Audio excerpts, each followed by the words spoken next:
Hi, I'm Olivia, and what I'm about to share isn't just a story about a wedding gift. It's a tale of family, betrayal, and the unexpected ways life can turn when you least expect it. I spent my childhood in the shadow of my younger sister Isla, while I dedicated myself to growing my interior design business from our small, cluttered apartment. Isla pursued a more conventional path: law school, big-name law firms, and the perfect life our parents had always dreamed of for her. Don't get me wrong, I was proud of her. But in our family's eyes, her accomplishments always seemed to shine brighter than my little design project, as my mother liked to call it. What they didn't know was that my little project had quietly transformed into a flourishing boutique design studio, serving high-profile clients and steadily building my reputation.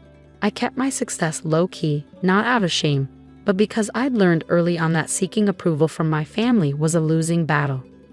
I lived modestly in a compact apartment, drove an old car, and reinvested every penny into my business. Meanwhile, Isla flaunted her lawyer salary with designer clothes and lavish vacations, all while struggling under the weight of student loans our parents helped cover. Everything changed when Isla announced her engagement to Andrew, a partner at her prestigious firm. The wedding became the sole focus of our family. Every conversation, every dinner, every Sunday brunch centered around her perfect day. I tried to be supportive, offering to design her wedding decor as my gift. "Oh, Liv," Isla chuckled during a family dinner, her voice laced with subtle mockery. "That's sweet, but I've already hired the top designer in the city. I need someone with experience." Our mother nodded approvingly, adding, "Dear, this is an elite wedding. We can't afford to take risks with your creative ideas." Their words stung, but I swallowed my pride. I decided to give them something they couldn't easily dismiss: a $50,000 check as a wedding gift, along with a custom-designed gown for Isla's honeymoon. I had it all planned: an exquisite silk gown in a shade of emerald green that would complement her eyes, hand-embroidered with delicate pearls. A dress fit for the most exclusive boutiques. The day I brought the gift to their engagement party, held at the opulent Rosewood Estate, the same venue where the wedding would take place, I felt a mix of excitement and anxiety. The Rosewood Estate, a 19th century mansion known for hosting the city's most elite events, was breathtaking.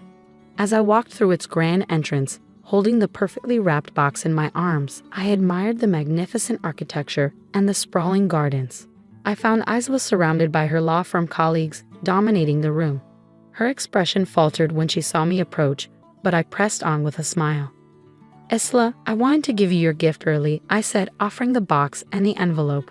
"I hope you'll love it." She opened the envelope first, her eyes widening at the check. But instead of gratitude, a flicker of anger flashed across her face. $50,000? She said loudly, drawing the attention of nearby guests.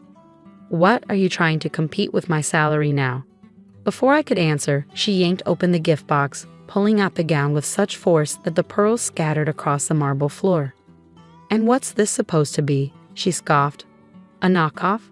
Did you really think I'd wear something from your little business for my honeymoon?" Our mother rushed over, assessing the situation with unmistakable disapproval. "Liv, really? Trying to steal the spotlight at your sister's engagement party? This is exactly why we don't trust you with important events." I stood there frozen as Isla crumpled the dress and shoved it back into the box along with the check. "I don't need your charity, Liv. Why don't you just leave? Your presence is ruining my special day." The room fell silent, all eyes on us. Andrew, Isla's fiancé, stood off to the side, avoiding eye contact. Some guests whispered, others pretended to focus on their champagne glasses. "Fine," I said, my voice unnervingly calm. "I'll leave. Congratulations on your engagement." As I turned to walk away, I heard my mother's voice behind me. "This is why we never invited you to family events. You always make it about yourself." I left the Rosewood Estate that evening with my head held high, but my heart was shattering. What they didn't know was that their cruel dismissal would set in motion a series of events that would change everything. While they were busy planning their dream wedding at the Rosewood Estate, they had no idea that I was about to make a move that would shatter their carefully constructed world. That night, as I sat in my modest apartment, the one they loved to criticize me for, I made a decision that would change our family dynamic forever. I opened my laptop and began researching the ownership of the Rosewood Estate. What I discovered would be the first step in a plan that would leave my family speechless. The historic venue, it turned out, was quietly being put up for sale. The current owners, an elderly couple, were looking to retire.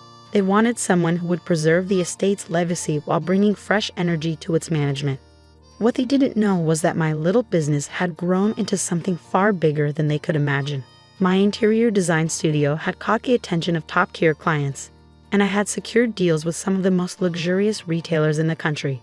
The small apartment and old car weren't signs of failure. They were the choices that allowed me to save, invest, and build a solid financial foundation.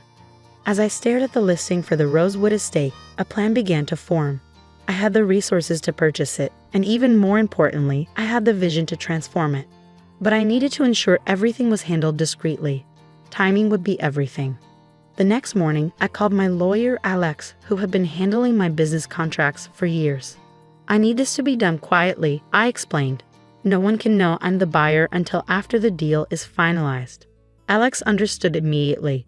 We created a holding company to facilitate the purchase, ensuring my name wouldn't appear on any public records.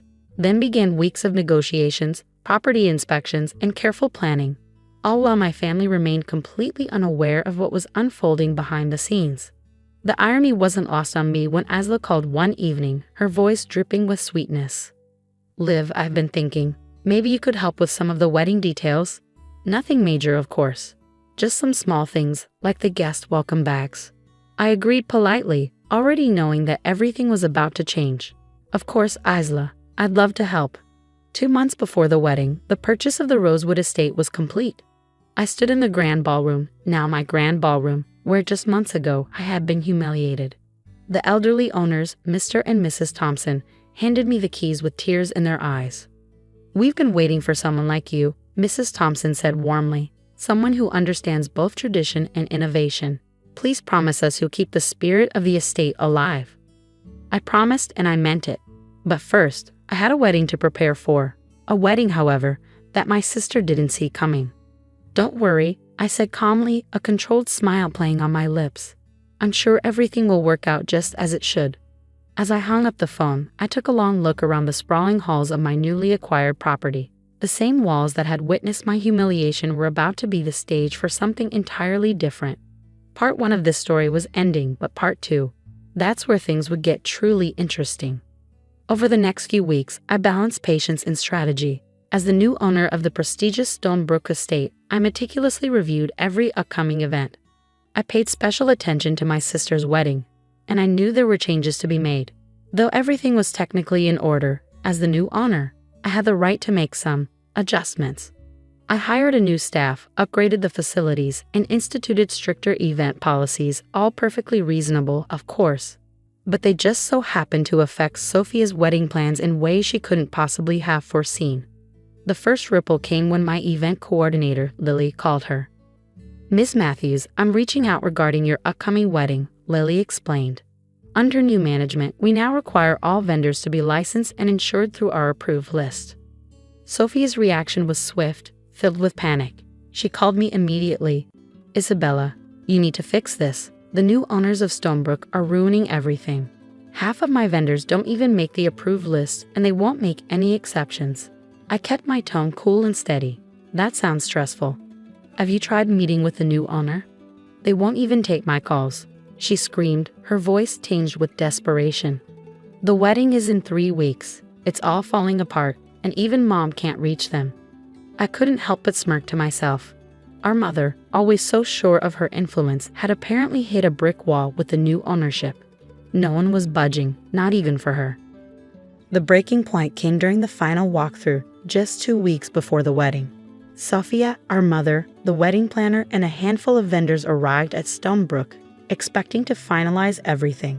But instead, they were greeted by my new venue manager, Angela, whom I had chosen for her sharp professionalism and no-nonsense attitude. "I'm afraid we have a few issues to address," Angela began, consulting her tablet. "The guest list exceeds our new safety regulations. Your caterer doesn't meet our insurance requirements, and the outdoor ceremony location you selected is no longer available due to ongoing restoration." I watched through the office window as Sophia's face turned crimson with fury. "This is outrageous," she shouted. Do you know who I am? Who my fiancé is? We're suing. Our mother, always quick with her charm, added, surely we can work something out. Money is no object, and the previous owners would have been accommodating. Angela stood her ground. The new owner is very particular about maintaining the highest standards. If you'd like, I can arrange a meeting for you to discuss your concerns. Sophia's eyes flared. Yes. Get her here now. Angela smiled politely. She's already here. That was my cue. I descended the grand staircase, enjoying the stunned expressions on their faces as realization hit. Good afternoon, Sophia, mother, I said coolly, letting the words hang in the air. Welcome to my establishment. The room went dead silent. Sophia's face cycled through a range of emotions: shock, disbelief, and anger. Our mother, clutching her designer purse like a life raft, turned white. You? Sophia gasped. This is impossible. You can't afford. This place is worth millions. I leaned in, letting the weight of the moment settle. Remember my little hobby? Turns out designing luxury fashion can be incredibly profitable when done properly.